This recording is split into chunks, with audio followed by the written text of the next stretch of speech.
Hey guys, hope you enjoy the gameplay on today's video. I'm just playing some good old Balloons Tower Defense.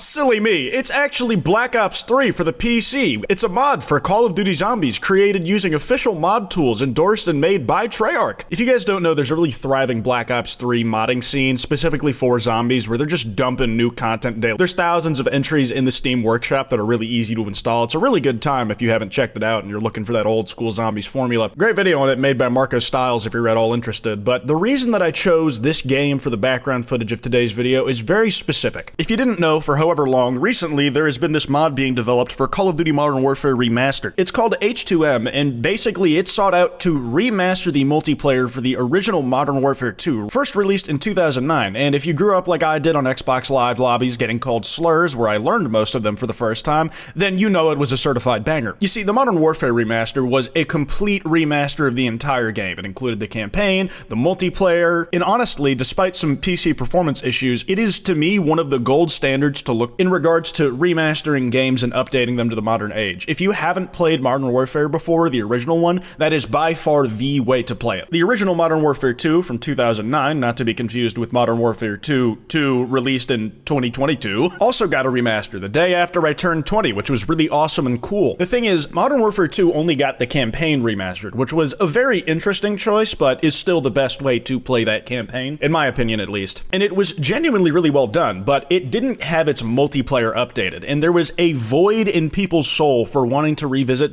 for what a lot of people see as the best Call of Duty game. And H2M sought to give that remastered treatment to the multiplayer of that game. It was going to have its own progression system, it was going to bring all the maps back from what I understand. It just had a lot of cool stuff going on. And very crucially, in order to play it, you were required to buy a copy of Modern Warfare Remastered. It wasn't like they were releasing this for free to act as a competitor. From everything I've seen, this was purely a passion project of people who just really wanted to bring that old Modern Warfare 2 experience to the modern day. This mod was only going to be available on PC because that's like really the only place you can actually do mods like this, but there was a huge spike in sales of Modern Warfare Remastered that it hasn't seen since 2016 when it first launched. A lot of people were getting the game in excitement for this mod specifically so they could play MW2's multiplayer again in a newer engine, an experience that hadn't been offered by Activision or Microsoft. And then on August 15th, the day before the mod was supposed to launch, Activision sent a cease and desist to H2M to completely cease operations. H2M doesn't really have a lot of leverage in this position, so they obviously complied, and it was kind of a shame because they had put all of this development work and it was ready to go, and then at the last second, that's when Activision decides they want to like kill it on the spot. Of course, this was after Activision had already reaped the benefits of the spike in Modern Warfare Remastered sales, and after all the work on the mod had already been done. This was huge. The mod was going to have over 50 maps, the entire original Modern Warfare 2 progression system. It was going to have new attachments, gun camos. It was going to have kill streaks that weren't even in the original game. It was a lot of new dev stuff, and then after that work's already done, that's when Activision decides to stomp them into the dirt. This did not go over well with people. A buddy of mine, Luna, who had been playing H2M in I believe some of its earlier days and had been reminiscing on a lot of those earlier times on Xbox Live, was unhappy, just tweeting, "Suck a dick" at Activision. It had a huge outcry from the community. FaZe Clan said, "We are begging that you guys reconsider this decision, Activision. To be clear, we have zero involvement, but we are massive fans." They wanted to do a throwback to the original days of FaZe Clan sniping on H2M. You have no idea how good it was!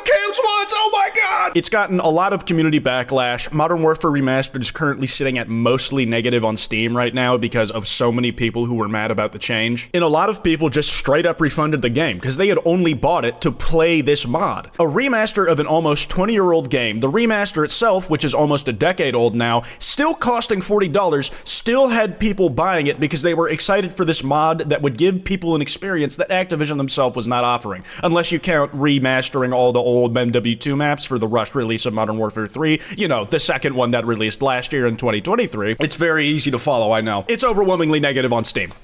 I'll say front and center, I obviously am not a fan of this decision. I was talking with my friends excited to hop on this mod, just relive some of the good old days, make some new memories too, because there is a lot of original content in this as well. And I understand the argument that this might have pulled away from the main actual player base of Call of Duty. Activision probably wanted to capitalize on with multiplayer. That's chock full of microtransactions. But the thing is, this required the base game to play. You had to buy Call of Duty, give money to Activision to play this mod that was being made for free. I'll be honest, I haven't been playing Modern Warfare 3 at all recently. I'm sure there were some people who were getting pulled away from the main offering of Call of Duty to go over to this, but a lot of us were not playing COD at all, and this was actually what re-sparked our interest. Like, I was going to reinstall Modern Warfare Remastered because I've owned it for a while on PC, just to give this thing a shot with some friends. And there's a pretty interesting note that a lot of people have made, where it took Activision 8 years to take legal action against Engine Owning, a COD cheat dev since 2014, but they acted immediately against a non-profit, community-driven passion project that requires players to purchase Modern Warfare Remastered from Activision to play, as put in the words of Iceman Isaac. It's not that I don't even understand the motive behind it, because, yeah, in court, this would obviously hold up. It is Activision's IP to do with what they want. And still, even if you had to purchase the game to play it, give money to Activision to play the mod itself, you'll be playing a version of Call of Duty that they can't monetize because it won't be full of microtransactions, as it's completely community-driven. And they don't want you pulled away from the main Battle Pass ran Nicki Minaj collabing MW3 that there is now. It's not a mark against the Nicki Minaj collab, by the way. That was like the only skin I used on Modern Warfare 3 when I played it. And that kind of brings me back to my original point of why I'm playing Bloons Tower Defense COD Zombies in the background of today's video.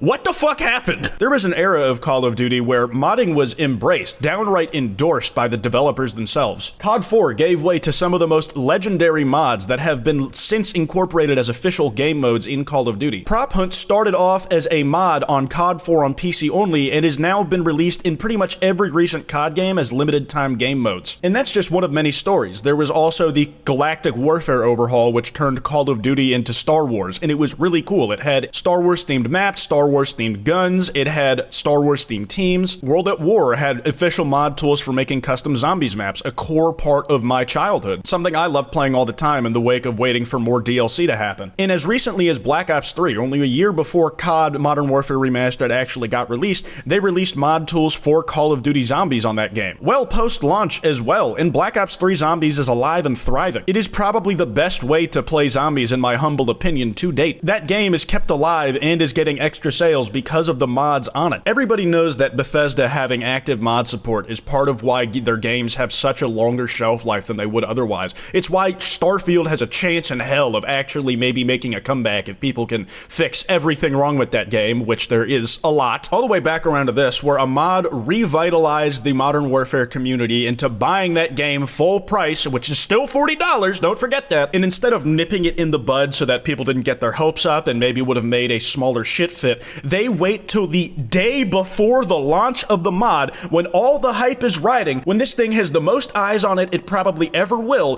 to shut it down. After all the work has been done, after all the community passion has been poured out by huge names in the community, and even if I can understand why they would do this from a monetary sense, where they don't want you buying old CODs, they want you buying the new ones, which are riddled with microtransactions, not to say that Modern Warfare Remastered isn't. That's probably like the one big thing I would say is a flaw of that game, is that the original COD 4 didn't have microtransactions. It was fucking 2007. Bethesda had barely released horse armor back then, and the new one is just full of camos and tracer packs that you can spend like a buckaroonie on to get a new camo. But even then, because it's not the newest offering, they killed this shit when it was right about to leave the wound. And it just baffles me, and it makes me think that people at Activision have to be still working with some level of autonomy when compared to Microsoft, which would make sense. You usually leave these things up to their own devices to run their companies to make you money after you buy them. And really the only way I can hopefully see this changing is if like maybe someone at Bethesda sees all the hubloo being made about this, because it's a pretty fucking big stink, and says, hey, this is not a great move. They say some shit like, mods like this are a huge part of how we've managed to keep our older games alive for so long. It's why we can justify releasing Skyrim 40 times. And that maybe some dominoes fall in the right places that get this reinstated, which is really the only thing I can hope for at this time. I had seen people who were playing some early versions of H2M who were hitting nasty ass trick shots on high rise just like the good old days, and were just really happy to experience that again, and then